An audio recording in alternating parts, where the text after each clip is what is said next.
Have you ever walked into a room where your friends are talking, laughing, sharing stories, and suddenly realize there was no chef for you or they stopped talking? Because so many times in life, we find ourselves trying to fit into space that were never created for us. We smile, we adjust just to belong. Let me tell you one story. Lena was the kind of person who poured her whole heart into everything she did. She moved through the world with a warmth that was undeniable. She stood before the mirror, adjusting her blue dress with yellow geometric patterns, preparing herself to share that warmth with the people she cared about. She was the glue in her social circles, the one who remembered every birthday and celebrated every small victory with a genuine, infectious laugh.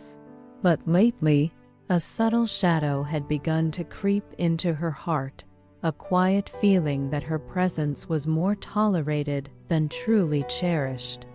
Her phone buzzed on the nightstand. She looked down to see a notification from the group chat.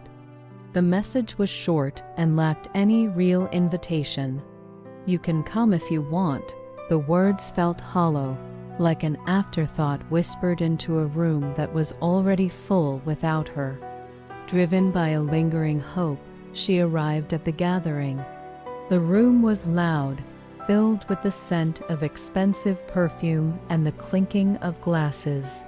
She stood at the entrance for a moment, her eyes scanning the long table.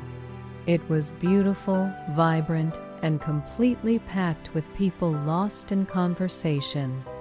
No one moved to make a space. No one pulled out a chair. The realization hit her like a cold wave. She was forcing herself into a space. She walked to the wall and grabbed a heavy wooden chair herself. The sound of it dragging across the floor seemed to echo louder than the music. She squeezed into the narrow gap at the end of the table. To her left and right, friends continued their stories, talking right across her. She maintained a polite smile, but the sparkle in her eyes was gone. She was invisible in plain sight, a ghost at her own social table. Enough was enough. Lena stood up quietly, left the chair where it was, and walked out of the room without anyone noticing her departure.